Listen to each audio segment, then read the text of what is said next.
Hey, welcome back to my channel. We are taking a quick break from the huge laundry room remodel video series we've been working on so diligently, which if you haven't checked it out, I will have it linked down in the description for you. But we are going to be making over this really old dresser I had sitting in my garage for the past several months. I picked it up from a local auction and paid $15 for it. Besides it having a few small holes on the top and being really dirty, I was glad to see that there was no structural or major damage. I've been seeing this QCS stripper all over social media, Instagram specifically, and I'd been dying to get my hands on it to see what the hype was about.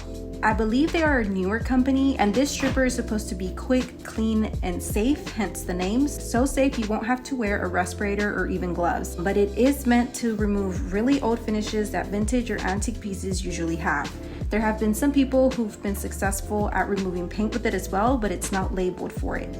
I followed their instructions and recommendations to spray a liberal amount and let it sit for 30 minutes. I started off with the top, and while I waited on that to work, I moved on to removing my hardware and my drawers. These are not the original hardware. One of the holes on each end had been filled and stained, and wooden knobs were placed, but I'm assuming it originally had pulls. After spraying the drawer fronts, I moved on to scraping the top, and I wasn't all that impressed with how much it was removing this first round, or after the first application, but I sprayed on a second layer in hopes that it would get the rest of the finish off.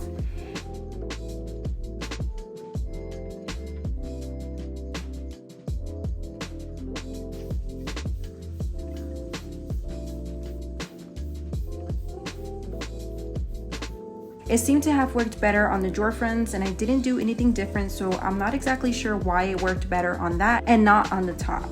The cool thing about QCS Stripper is that you don't have to use mineral spirits or harsh cleansers afterwards to remove any residue, which is really cool, because if you use regular like 15-minute strippers like something that I typically use, it works really well, but it's really messy. It smells awful. You have to use gloves, you have to use mineral spirits to clean it up, and you have to wear a respirator. So it's really cool that this QCS stripper is non-toxic. They recommend taking some clean QCS on some steel wool and working it in, and then finally wiping it down with some clean QCS on a rag. I skipped the steel wool part because I didn't have a whole lot of finish left on it to begin with, but I did wipe everything down with a clean rag. I'm excited to try it again on a different piece, so stick around to see how my thoughts change, if any at all, but I really do recommend it. I think it worked really well, and it's a great alternative for people who don't want to use harsh chemicals. Once dry, I began the sanding process. Using my orbital sander, I sanded all of the flat large surfaces beginning with 120 grit. The bottom decorative trim I decided to completely remove because it had been broken and glued back together in a lot of different places, and it was missing some. If I was going to be painting or adding some sort of paint to this dresser, I would have used a mold and possibly fix the decorative trim and put it back on since it was going to be painted, but I didn't want to risk, since I will be staining this piece, it having to be a different color from the actual wood if I was going to patch it up with wood fillers. I decided to sand the sides of the drawers as well because the old finish looked pretty bad.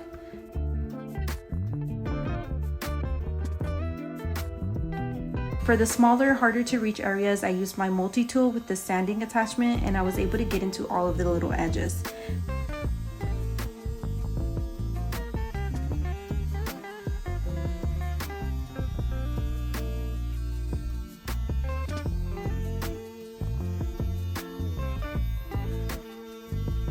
For the curved and rounded off edges where the top met the dresser, I used my hand and a folded piece of sandpaper, and without being fancy, this is a really great way to really get into those small crevices.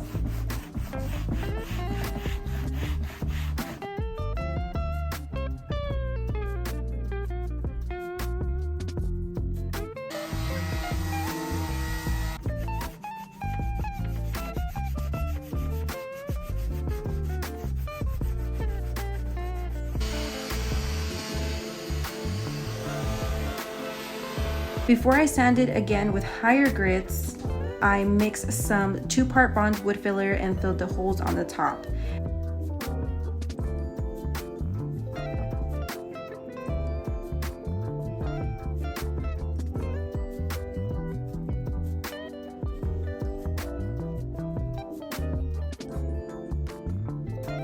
I recommend removing stuff like these decorative keyholes when you remove the hardware to avoid getting buildup under it. I completely ignored them and then remembered to remove them afterwards. So learn from my mistakes and just remove it all together at the beginning so you can avoid having to go back and clean and resand. For the higher grit, I used my soft sanding sponges to get in the curved areas. But I did, like I mentioned, I did go with my orbital sander on the flat surfaces and followed through with the higher grits.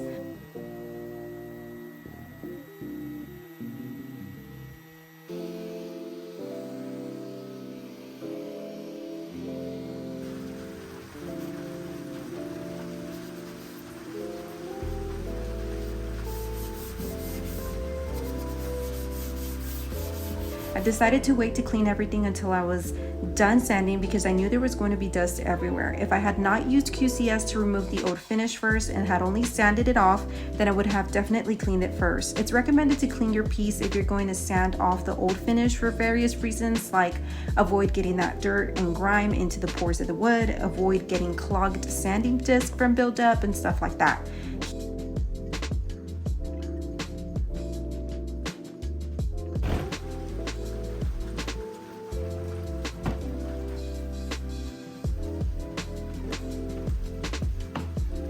Here I am spraying equal parts vinegar and water solution to help eliminate the odor that it had. It wasn't too bad, but there was still a soft lingering odor that I wanted to get rid of. I made sure to go over it with just water after to remove any leftover cleaner all over the dresser. To restain everything, I am using Bare Rustic Wood Effects in their water-based stains. I'm not great at determining different types of wood, and it is something I hope to get better at. I believe this dresser is made out of red oak, which would explain the redness it shows when it is wet and even when applying the stain, but I could totally be wrong. So if you have any idea what this could possibly be, if it's not red oak, then leave me a comment down below and educate me.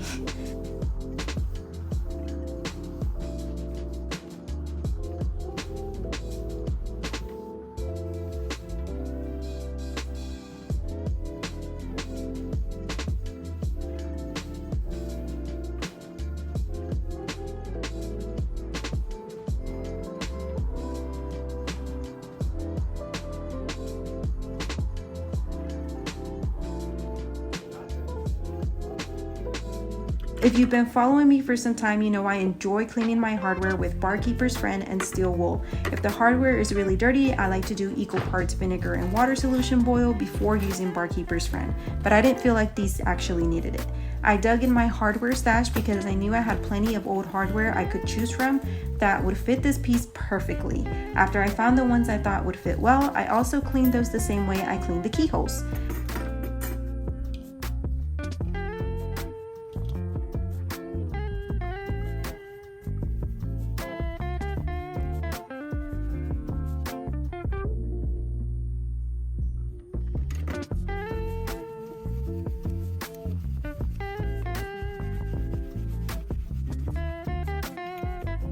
Unfortunately, the Bondo did not pick up the stain like I wish it would have, so I picked this melange paint that matched the stain fairly well to just lightly paint them. I used a stir stick since I couldn't find my small brushes, and next time I'll be sure to pick my stain first and mix it into the wood filler for better results. This color by Melange just discontinued, by the way, so I won't be able to link it for you. As you can see now, the stain has dried and the dresser is no longer as red as it looked when I first applied it. But I had to seal it, so I sealed it using some finishing wax by Verathing, and once again you can see the color gets significantly red when I applied the wax. But don't worry, that'll go down once it dries too.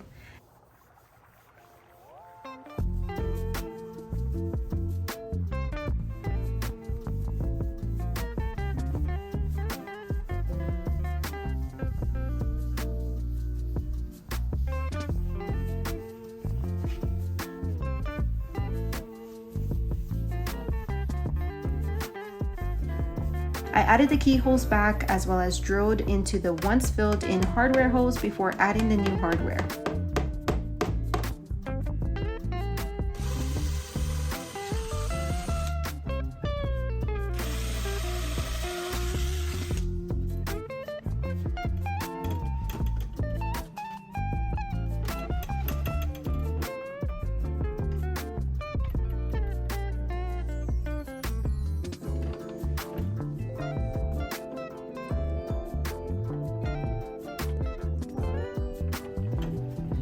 Now let's remember what this dresser used to look like.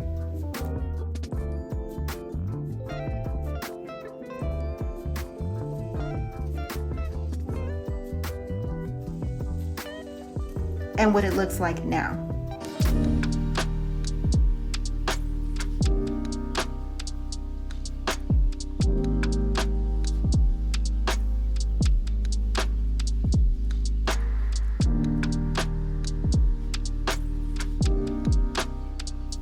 Thanks so much for watching. I hope you enjoyed this simple solid wood furniture restoration. I love y'all, be kind, and I'll see y'all next week. Bye.